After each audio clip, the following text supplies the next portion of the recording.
Hello everyone, welcome to this Thrive Tribe recording. This is Paul Mallory welcoming you to today's conversation, which is with another Mallory. It's with Oliver Mallory, who is my son. Hello, Ollie. Hello, how are we doing? Very well, thank you. Welcome to the call. Thank you. Nice of you to join us. You're going to reveal some secrets from behind the set of the latest James Bond movie, which is very exciting. Yeah, willing to share. Everybody's very excited about the movie. I don't know why I'm advertising James Bond. It's because you keep talking about it all the time. So Ollie has visited the set of the James Bond movie, and so he has some insider secrets to reveal. Maybe not too earth-shattering, but it'll be interesting to find out what he saw behind the scenes. But Ollie, let's kick off. Why don't you just explain what you do in life, and we'll go from there. Yeah. So my name's Ollie, and I work as a marketing consultant, and that's really kind of a role that I created for myself, I suppose, about 6 years ago when I left college. And I wanted to really, the goal was to live a life at home, not have to go to work every single day and commute. That was the main goal. So I went about kind of looking at ways I could do that, and came across the idea of being able to, with the power of the internet, try to help businesses get more customers. So I went about, spending 2 or 3 years setting that up, and I was a receptionist at a car mechanics garage while setting it up. And I kind of built it up over the space of a couple of years. And since then, for 5, 6 years, I've been full time with it now, and it kind of gives me the opportunity to work from home, be with my partner and my son, and give me a little bit more freedom in life. But it's hard working still, probably harder than a 9 to 5. I'm still sometimes working at 10 o'clock in the evening sometimes. So it's a little bit harder sometimes, but, I enjoy it, and it's a huge passion of mine now. It's an international job, so you've got time zones to deal with and things. I know how late you work sometimes. Sometimes I have to message you and tell you to go to bed. And just say a little bit, if you would, about your academy that you went to, because I think that's a key part of your story as well, isn't it? I didn't do very well in my GCSEs, which is kind of like the English equivalent of 15, 16-year-old exams. And I went across kind of the idea of making films when I was younger. I really liked that idea as a career. So I went about going into media college. And then after media college, kind of came out thinking, oh God, what should I do now? And kind of fell into applying for an academy in the UK, which was for entrepreneurship. And went through this process, a long application, 3 interviews from an hour and a half away. It was the commute to get to the application point. Went about kind of getting in. 1,000 people applied, only 15 people got places. And I was very lucky to get this opportunity to study at this academy. And this academy was run by a guy called Peter Jones, who is a figurehead of Dragon's Den, Shark Tank in America. And I was very, very lucky to be given that opportunity. And, after spending a year there, kind of working my way through feeling what I thought would be best for me to go out there entrepreneurially wise and what I should be going out there and creating a business around, I kind of fell upon, getting into marketing and really loved the idea of, I suppose, making more people aware of different opportunities in life, and solutions to people's problems. So it's kind of how it all fell about. And you did very well on the course. I did, I got the highest level mark, which was nice. But the most important thing was the experiences. I met a lot of people who are multimillionaires. I'm not saying that's useful in life, but getting their kind of that openness and their kind of it does help. But I think it's getting that opportunistic mindset of anything is possible.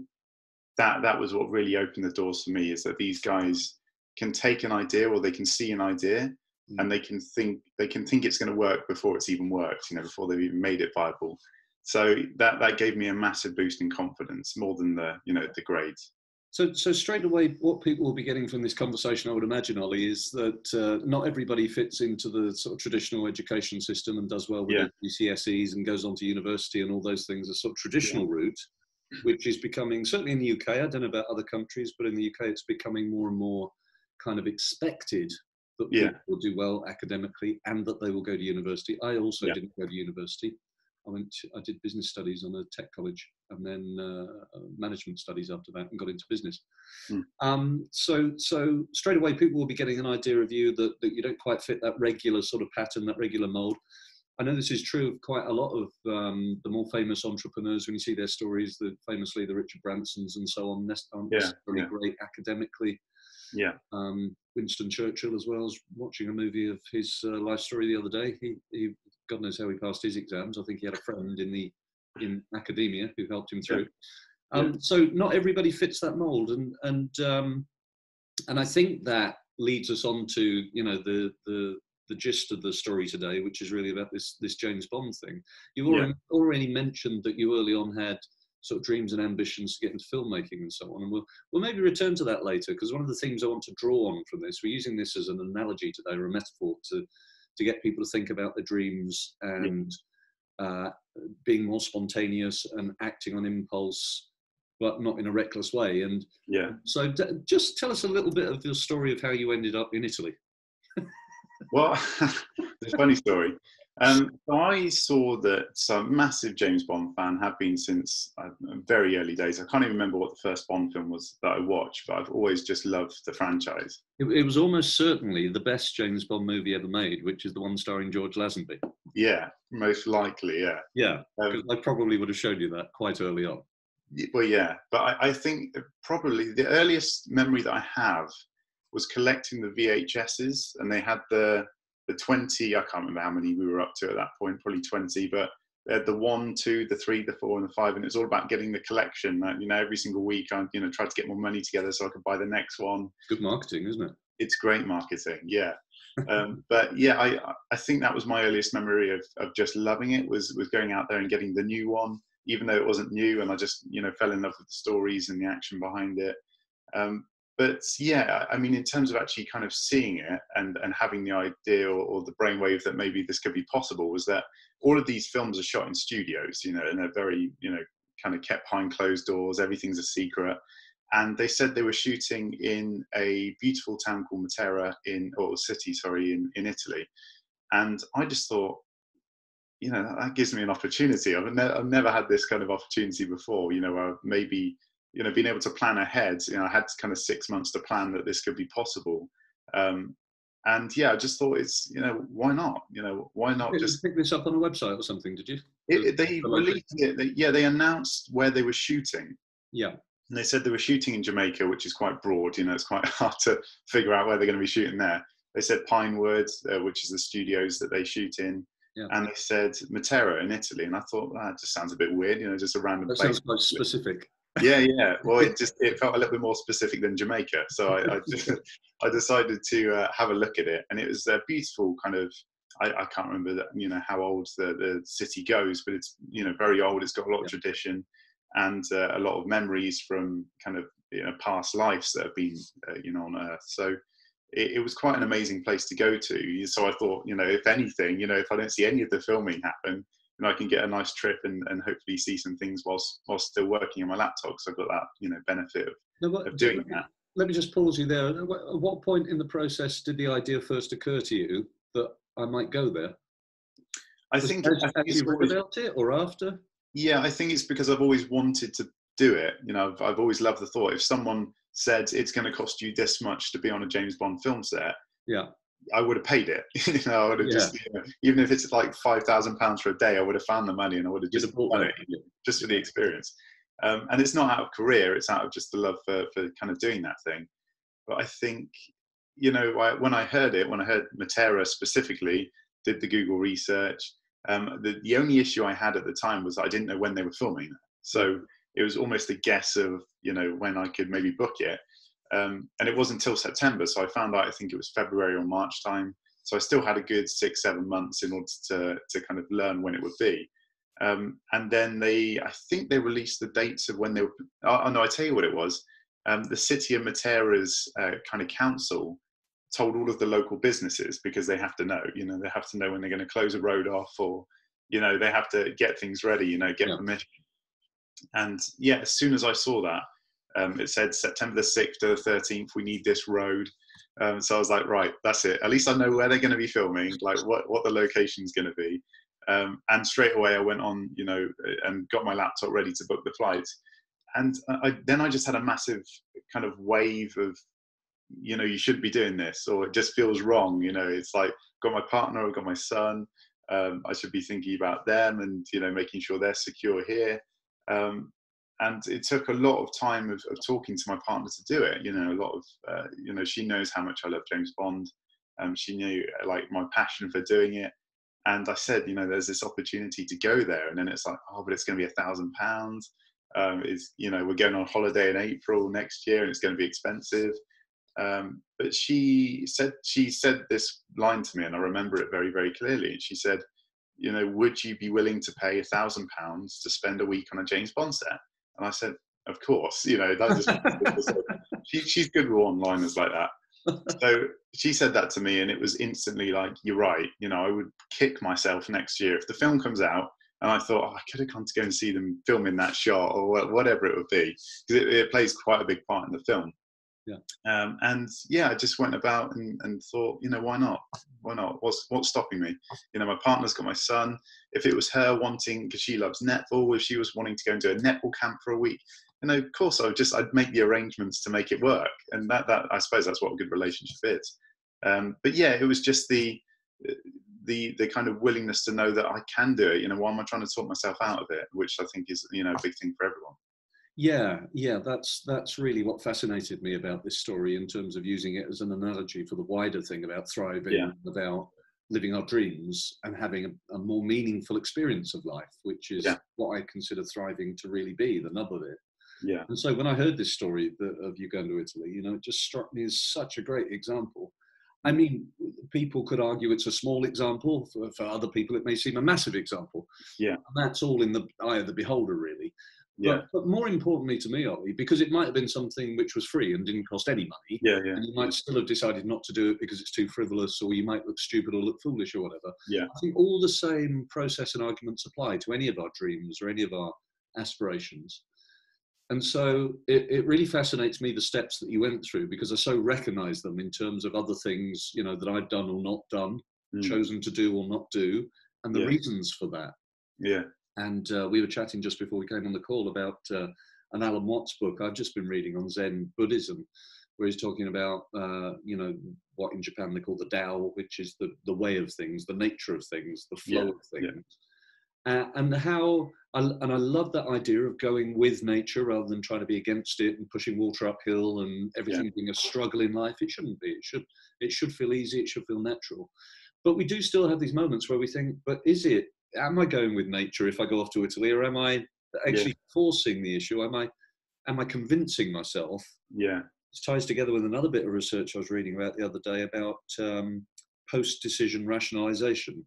Yeah. About how we decide things really quickly, and then we make up a story about why we made that decision. Yeah. And the research shows that we will make up a story to justify the decision, whatever the decision was. In other words, the bit of research I saw, they got people to make completely opposite decisions in different situations. Yeah. And still they post-rationalize their decision.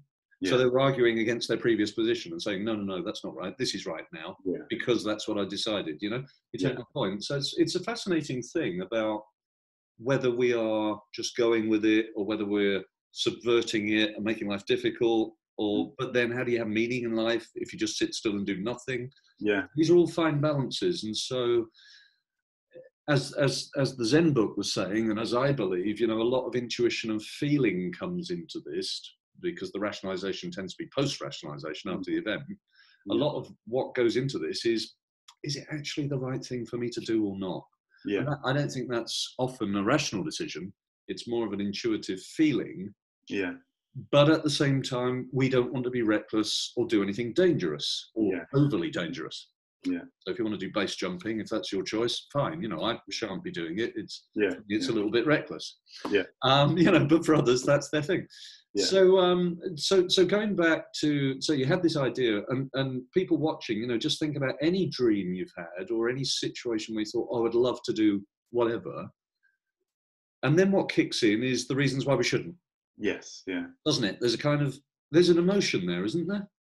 What's the emotion that's going on when you've gone, oh, wouldn't it be great to go to Italy and go on the James Bond set? Yeah, I think it's the instant kick of the reasons why you can't do it and the reasons why you shouldn't do it.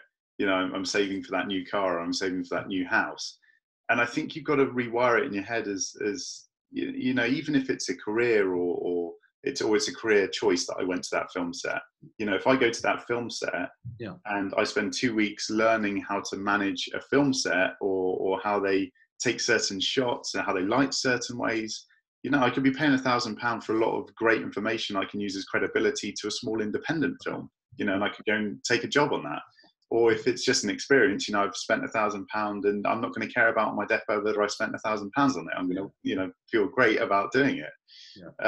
So whether you want to work in an electric car manufacturer, or whether you want to become a singer, I think it's all about going back to the reason. I suppose dreaming big still, you know, thinking about the career and whatever it is that you're trying to move into, you know, if that's the kind of choice of creating these experiences.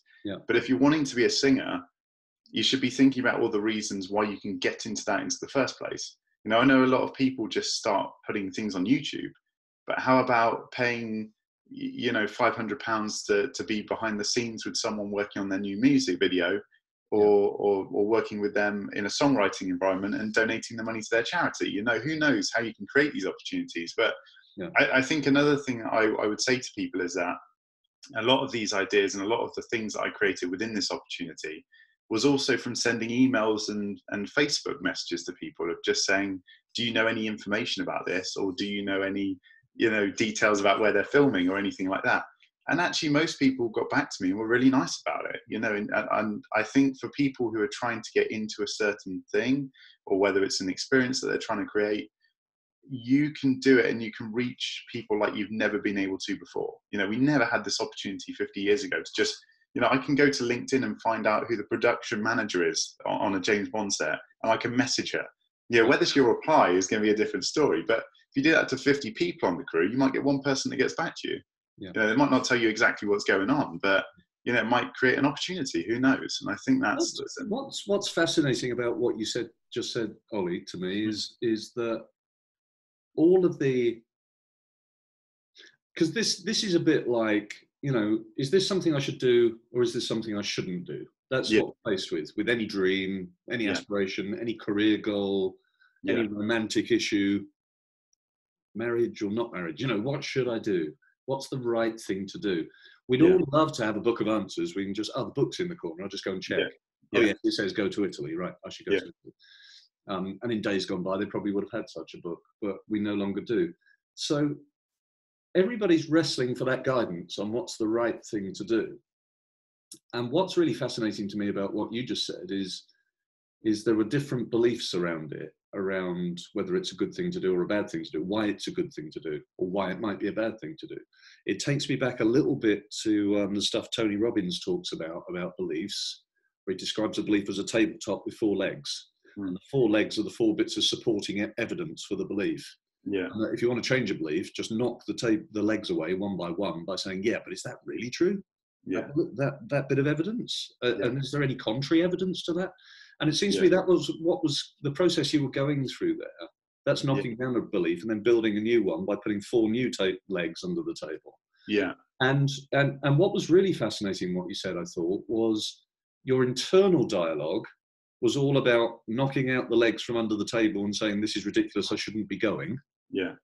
And I suspect that comes from our inbuilt propensity to keep ourselves safe. So I think our natural mode is to not want to take any risk, because it might be dangerous, something might happen. I think that's how we naturally respond. So then our emotions are going, find reasons why this is bad. So that's the internal dialogue. It sounds like all your external dialogue was, no, go, this is fantastic. And people supporting that belief that says, this is a great thing to do. Is that a fair and I think, you know, I kind of always look back at it as like, as if somebody had given me, because of what my partner said about it, you know, like if you had £1,000, it's almost like if you could go into a shop and buy that experience, would you do it? You know, if you could go back to when the Beach Boys, if you're a Beach Boys fan and you could go back to when they were making Pet Sounds and you could pay £1,000 to go and, you know, in that shop and get that time with them, would you do it? And the answer is for most people, yes. You know, 2,000 probably. You'd probably pay a little bit more. But I think if you can start to frame that in your mind in the way that you have opportunities in life, if you want to meet Richard Branson, it's going to cost you £17,000 for a week on Necker Island.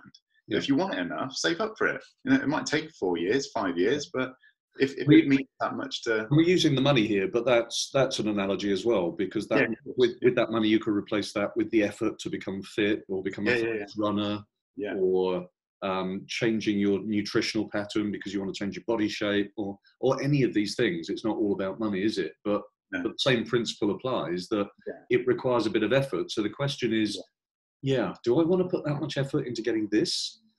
And not allowing your internal dialogue to decide the answer is no to everything. Because our propensity is, our natural tendency, I think, is to say, let's not do it, and there might be some risk involved.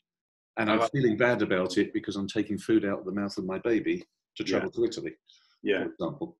Yeah, no, you're right. Not to make you feel guilty about it in any way. No, not at all. How is he? Luckily, that was sorted. Otherwise it wouldn't have Eating well? But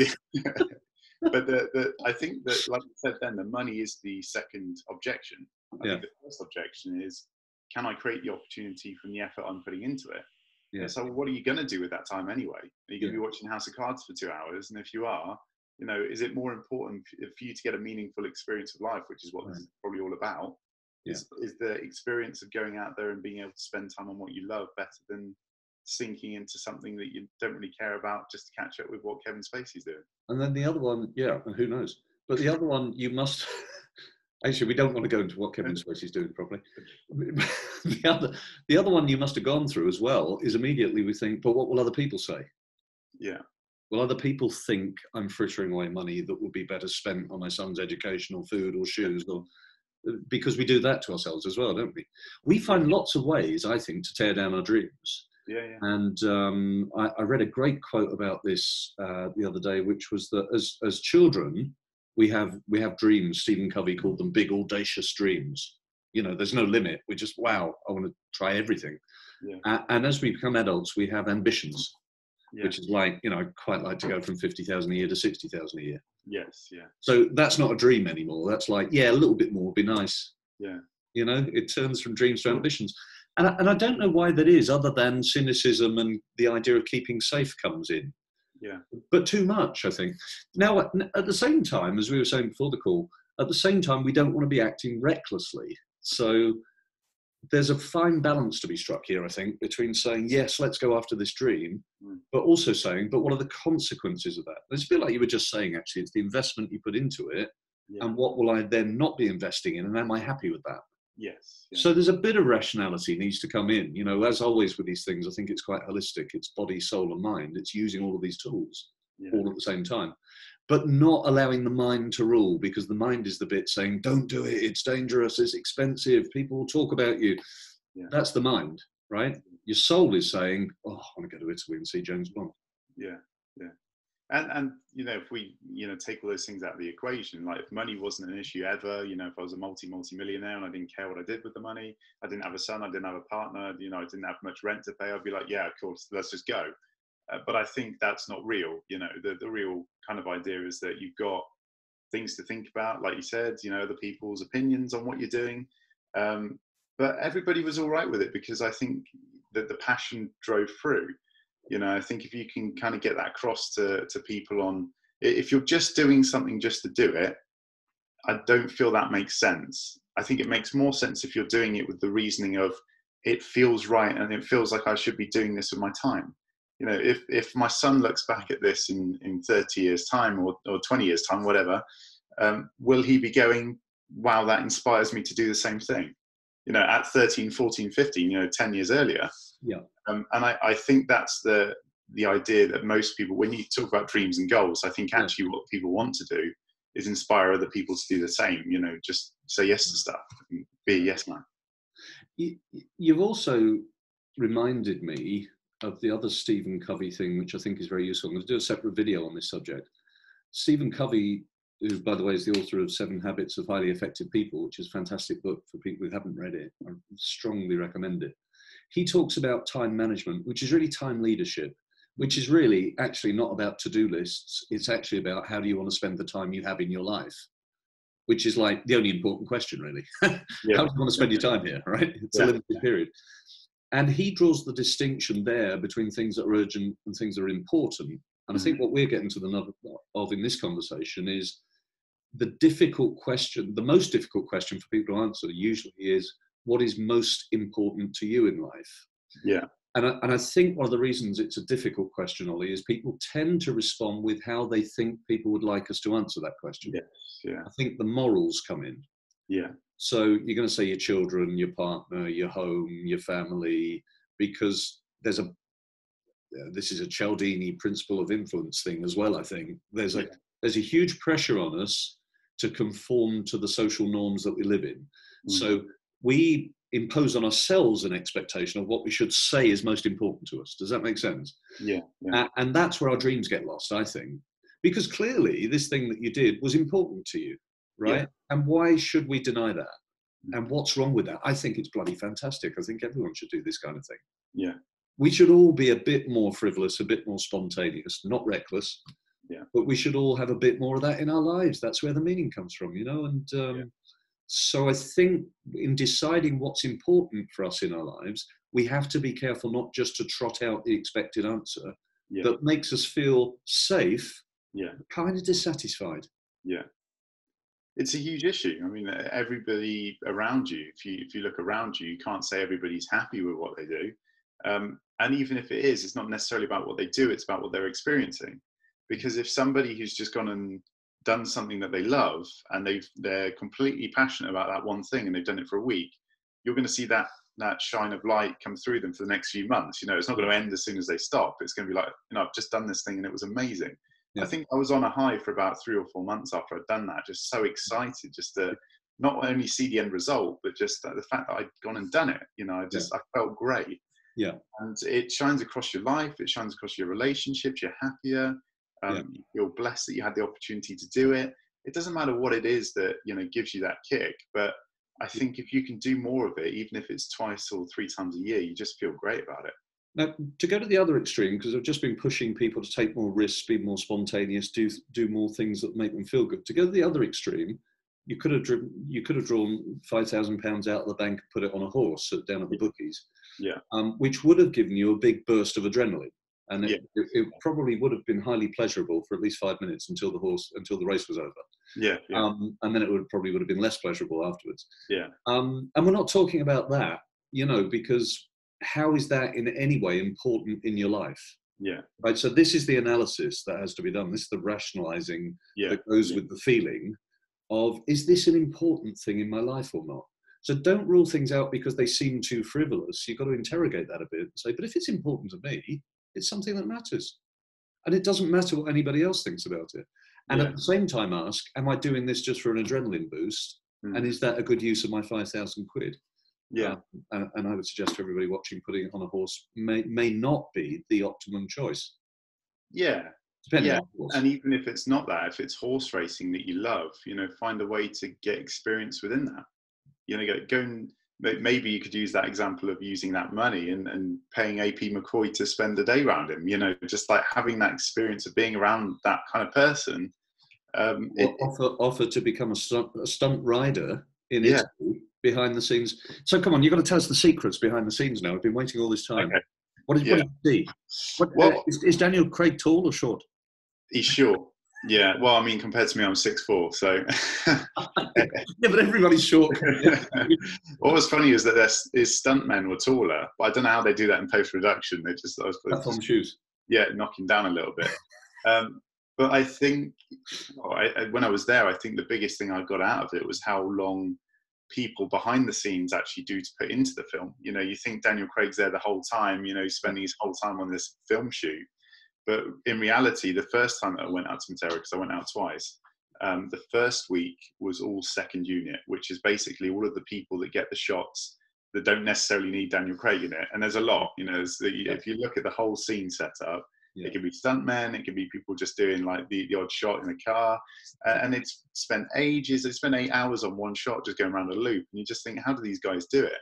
So you realize, I think, that one of the biggest secrets, which may not be a secret for a lot of people, but how much the behind the scenes guys do for the film. You know, then Daniel Craig waltzes in, does his 2 weeks, and then he's back out again. Collects the cash. Yeah, exactly. Done the hard job. But it does get shot at, though, in fairness. Yes. Yeah, and he has to fake jump off of a bridge. So, so it's Yeah. Maybe you it's shouldn't give everything away. We might be completely ruining the whole no, concept. no, no. It's in the trailer. It's in the trailer. Unless they haven't seen the trailer. But yeah, DC shows up, for his 2 weeks of fame and luxury, and then shoots over. He can go home. So yeah, I think that was the biggest insight I got from going there, was just seeing how much these guys do. Yeah. But I think the second thing was seeing how much preparation is done by their location scouts before they go out there. They've probably got a map of Matera and said, well, the Aston Martin's going to go through here, it's going to go up there, it's going to go there, and we need to get this shot with the second unit, and then the main unit, when they come out with DC, he's got to come film over here. But it was great. I assume they tell the locals, do they, before they start the car chase? Luckily, yes. Well, actually, what I found out was that Eon, the production company behind the guys funding James Bond, they obviously sorted out all of the businesses where they were shooting. So if they were shooting down the road, 4 businesses had to be shut for 3 days, let's say. Yeah. They would then pay the business what they were losing in that week. Right. So they were going and getting a free holiday. So they weren't caring. They were just staying shut, and money was still coming in. But yeah, the amount of preparation that it takes for these guys. So maybe if they went there in January of the year before, they took 8 months to prepare the exact spots they needed for shooting, what needed to be closed down, where and when. And every day that I turned up, so every morning I would get there, because I knew they started shooting about 8 a.m. And stop the finishing at 7 p.m. They would be within a certain street and they'd hardly move. They might be shooting 2 things at once in one day. Yeah. But yeah, it was pretty cool to know that they, plan that far ahead. Yeah. Just to make sure they have everything done on time, so that when DC rolls in and does his takes, he's all kind of ready to go. It always fascinates me how much time they spend on sort of a 30-second clip of a car going around a corner or something like that. They must have infinite patience to make movies. Well, I spoke to the guy who's got the world record, the Guinness World Record for the biggest explosion in cinema history, which was in the last James Bond film, Spectre. Oh. Chris Corbould. Yeah. And he said, when I was there, I said, it's like amazing. I've just come from England just to see this for a little bit. And he says, yeah, it's only 5 minutes of the film. Spend 6 weeks filming there, and it's 5 minutes of the film. It's remarkable, isn't it? Yeah, it's remarkable. And any plot secrets you want to reveal to us? Of what I can reveal. Don't spoil the ending, will you? No, I won't spoil the ending. Matera is quite early on in the sequence. I think it kind of it gives away less, and the fact it's in the trailer quite a lot, it makes my job easier. But I think the exciting part is that it's going to open a massive loop towards the end of the film. What's going to be the narrative between James Bond and his kind of lover up until the end of the film, because in some way she's betrayed him. So it's going to be exciting to see what it's going to turn out to be. And listen, you need to confess right now that you actually have a starring role in this film, don't you? Yes, starring role. I wouldn't call it starring role, but it was in a few shots. What I found funny was that they were shooting for 6 to 8 weeks out there. 6 weeks with the second unit, the people who get all the B-roll shots, and the main unit with Daniel Craig for about 2 weeks. Yeah. And the first week I went out there, I was in 3 or 4 different shots. But the funny thing was that where they were shooting and the cars were coming around the corners and going up the hill, was that I'm the same guy in each shot going around there, and in different t-shirts. So I just thought, I don't know how they're going to work that one out in continuity editing, but I don't think anyone will really notice it. But yeah, I think I was in 5 or 6 shots in the end. And we can see you in the trailer, is that right? Yeah, you can see me in the trailer. How will people pick you out? Well, exactly in the first shot of the trailer, when the camera kind of rolls in, it's a helicopter shot, and it goes to the Aston Martin racing around the corner with not a lot of sound going on. I'm in a white t-shirt just up in the corner. Okay, so there you are, everybody. Look for the white t-shirt in the trailer. That's Ollie. Yeah, it means more to me than it will to anyone else, but it's just the fact I was in it was great. I know how much it means to you. Yeah. Any other things you wanted to mention before we end the call, Ollie? I think it's just to really think about and be more conscious about what you're missing out on. Because if you're missing out on something that you feel you will look back on and regret, whether it's singing, whether it's being a director for a film, or whether it's to work in electric car manufacturing, any of the examples that we've given, horse racing, whatever it might be for you that you love and dream that you could be doing, but you're stuck in an office job. Create the opportunity, because you have the same time as anybody else in the day, the same time as any millionaires who have created their own opportunities.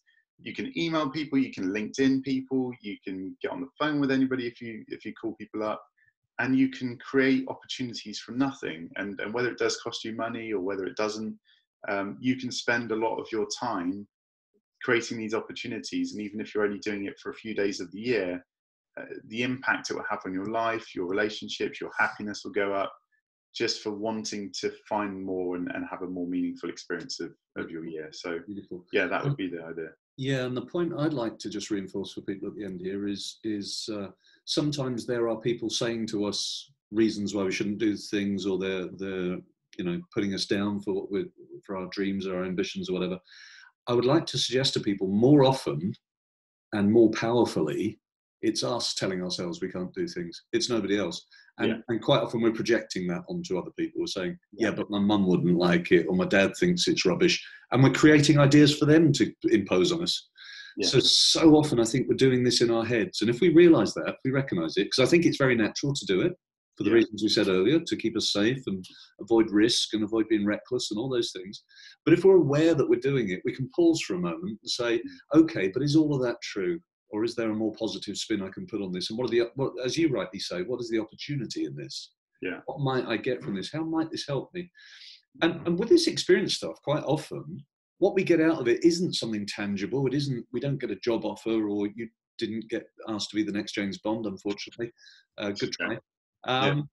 It's not that, but it kind of grows us as a person. It grows our soul. It makes us bigger. It makes us more adventurous. We're more likely to say yes to the next opportunity. Yeah, exactly. Yeah. That's the benefit of it. Grow ourselves as people. And there's endless opportunity to do exciting things. And you don't have to go to Italy. You can step outside your front door and do something you've never done before. Yeah, and most people are willing to say yes to you as well. I mean, there's people will help. Yeah, that's my experience too, Ollie. Yeah. If you ask people for help, they will help you. They just don't know what it is you want. Yeah, yeah. Well, they might not have the time at that time. Somebody might have the time and they say yes to you. It's just, it's knocking at each door until one opens. So until the next James Bond movie, when hopefully your part will be slightly bigger, thank you very much for sharing your experiences today. Yeah, no problem. Behind the scenes of the James Bond movie. It was absolutely fascinating, and I hope everybody's thoroughly enjoyed it. And by the way, you have a wonderful partner in Jess. What wonderful support she is. So thank you, Jess, for actively encouraging Ollie to go. Yeah, exactly. It's important. Thank you, Ollie. Yeah, my absolute pleasure, and I hope it helped. Great conversation. Thank you very much. Take care. Bye, everyone.